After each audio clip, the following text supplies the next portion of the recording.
காற்றழுத்த தாழ்வு மண்டலம் படிப்படியாக வலுவிழந்தாலும் மழையின் தாக்கம் எப்படி இருக்கும் என்பது உள்ளிட்ட தகவல்களை வழங்குகிறார் எமது முதன்மை செய்தியாளர் பிரவீன்குமார். வணக்கம் பிரவீன்குமார், விவரங்களை வழங்கலாம். வணக்கம் ஷர்மிளா. டிட்வா புயல் இலங்கையில் துவம்சம் செய்ததற்கு பிறகு தமிழகத்தை நோக்கி நகர்ந்து வந்தது. தொடக்கத்திலிருந்தே இந்த புயல் கணிப்புக்கு அப்பாற்பட்டு அவ்வப்போது மாறி வருவதை இந்த நிமிடம் வரை நாம் பார்த்து கொண்டிருக்கிறோம். டிட்வா புயல் புயலாகவே அது தமிழகத்தை நோக்கி நகர்ந்து வரும், வழக்கத்தை விட அதிகமான மழைப்பொழிவு இருக்கும் என்று சொல்லப்பட்டது. ஆனால் அதற்கு பிறகு ஏற்பட்ட மாற்றம் காரணமாக அது வலுவிழந்து நேற்றைய தினத்தில் ஆழ்ந்த காற்றழுத்த தாழ்வு மண்டலமாக வலு குறைந்துதான் அது கரையை நோக்கி நகர்ந்து வந்தது. இன்று காலை மேலும் வலு குறைந்து அது தாழ்வு மண்டலமாக இருக்கின்றது. இந்த தாழ்வு மண்டலம் எப்போது கரையை கடக்கும், மழை பொழிவு எந்தெந்த பகுதியில் அதிகமாக இருக்கும் உள்ளிட்ட பல முக்கியமான பிரத்யேக தகவல்களை பேராசிரியர் சாமுவேல், வானியல் தொடர்பான நிலவரங்களை முன்கூட்டியே கணிக்கக்கூடிய பேராசிரியர், தனியார் வானிலை ஆர்வலர் சாமுவேல் கொடுத்த தகவலின் அடிப்படையில் தான் பார்க்க போகிறோம்.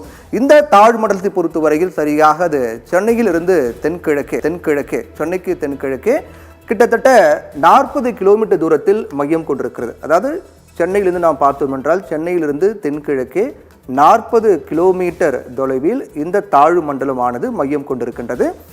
புதுச்சேரியிலிருந்து பார்த்தோம் என்றால் 130 கிலோமீட்டர் தொலைவில் இந்த தாழ்வு மண்டலம் மையம் கொண்டிருக்கிறது. அதே போன்று கடலூரில் இருந்து 150 கிலோமீட்டர் தொலைவில். இது போன்று சொன்னால்தான் சரியாக அது எங்கு இருக்கும் என்பதை துல்லியமாக நம்மால் கணிக்க முடியும். அதன் அடிப்படையில் தான் சென்னையிலிருந்து 40 கிலோமீட்டர், புதுச்சேரியிலிருந்து 130, கடலூரிலிருந்து 150 கிலோமீட்டர் தொலைவில் இந்த தாழ்வு மண்டலமானது இப்போது மையம் கொண்டு கரையை நோக்கி நகர்ந்து வருகிறது.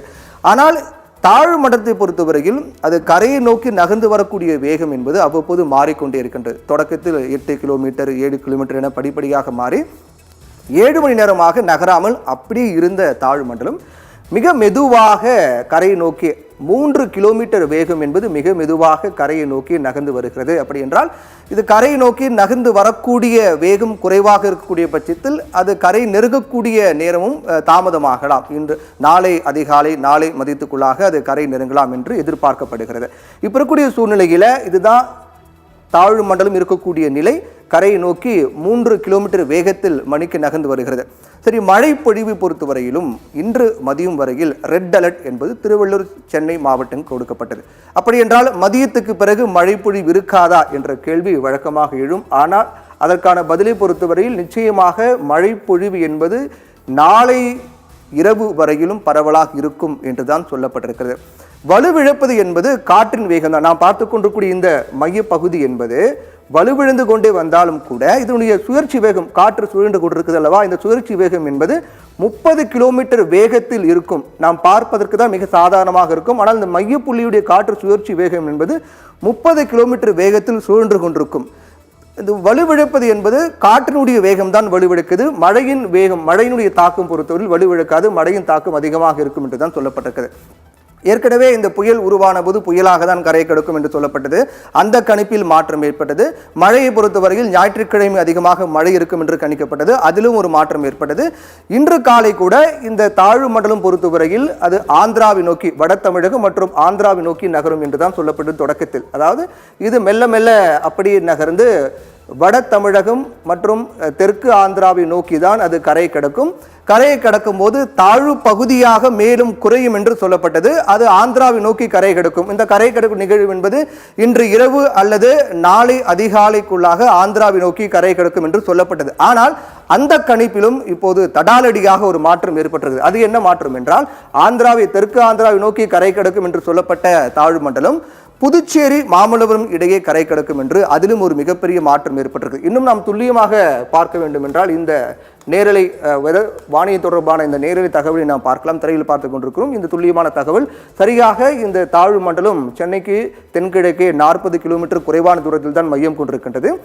இது கரையை நோக்கி நகர்ந்து வரக்கூடிய திசையை பார்க்கின்றோம். முதலில் அது ஆந்திராவை நோக்கி நகரும் என்று சொல்லப்பட்டது. ஆனால் அதில் மாற்றம் ஏற்பட்டு மாமல்லபுரம், புதுச்சேரி இடையே தான் அது கரை கடக்கும். சரி, எப்போது கரை கடக்கும் என்று பார்த்தோம் என்றால் புதன்கிழமை இது 3 மணி முதல் 9 மணிக்குள்ளாக அதிகாலை, புதன்கிழமை அதிகாலை 3 மணிலிருந்து 9 மணிக்குள்ளாக இது கரையை நோக்கி நகர்ந்து வருவதை பார்க்கின்றோம். மெல்ல மெல்ல அது கரையை நோக்கி நகர்ந்து வருகிறது. இப்போது சென்னையில் அருகே இருக்கக்கூடிய தாழ்வு மண்டலம் மெல்ல மெல்ல கரையை நோக்கி நகர்ந்து வருகிறது. இது 2 மணிலிருந்து 5 மணி வரை, இன்றைய தினம் 2 மணி முதல் 5 மணி வரை இது இன்னும் நெருக்கத்தில் வரும். கிட்டத்தட்ட 25 கிலோமீட்டர் நெருக்கத்தில் வரும்.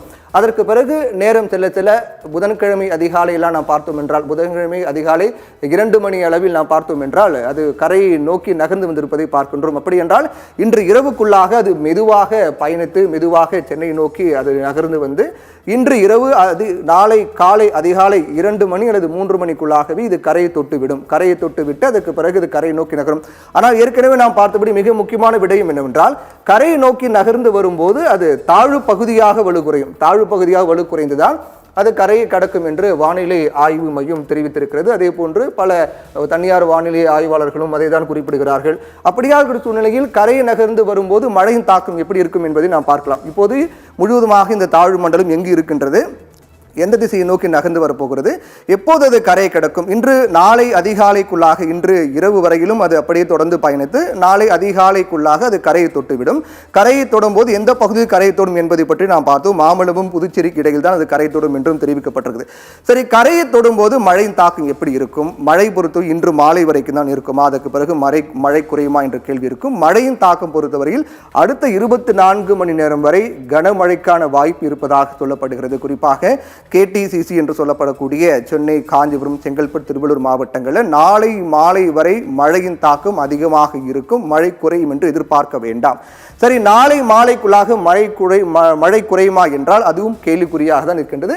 தற்போது நிலவரத்தை மட்டும்தான் நாம் குறிப்பிட்டு சொல்கின்றோம். தற்போது நாம் பார்க்கின்றோம், இது புதன்கிழமை காலை பொறுத்தவரையில் மழையின் தாக்கத்தை நாம் பார்த்துக் கொண்டிருக்கோம். புதன்கிழமை நள்ளிரவு பொறுத்தவரையில் மழையின் தாக்கம் சென்னை மற்றும் புதுச்சேரி, நாகையிலும் கூட மழையின் தாக்கம் இருப்பதை பார்க்கணும். நாகை, திருச்சி, சேலத்தில் கூட மழையின் தாக்கம், அதே போன்ற உள் மாவட்டங்களாக இருக்கக்கூடிய வேலூரில் கூட மழையின் தாக்கம் இருப்பதை பார்க்கின்றோம்.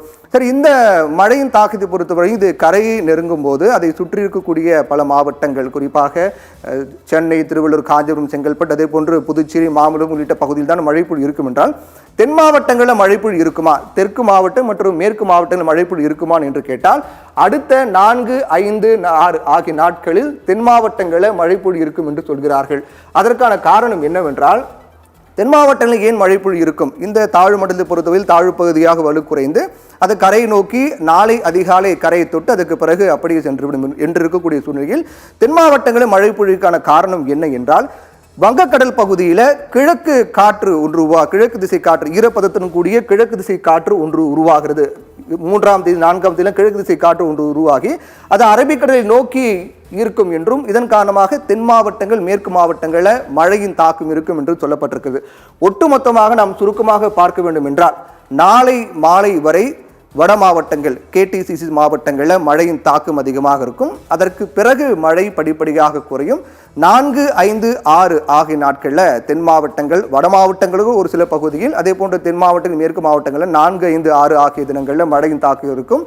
ஒட்டுமொத்தமாக இந்த வடகிழக்கு பருவமழையுடைய தற்போதைய சுற்று 7ஆம் தேதி வரை மழை பரவலாக வட மாவட்டங்கள், தென் மாவட்டங்கள், மேற்கு மாவட்டங்கள் இருக்கும் என்றுதான் தற்போதைய வானிலை நிலவரமாக இருக்கின்றது. ஷர்மிளா.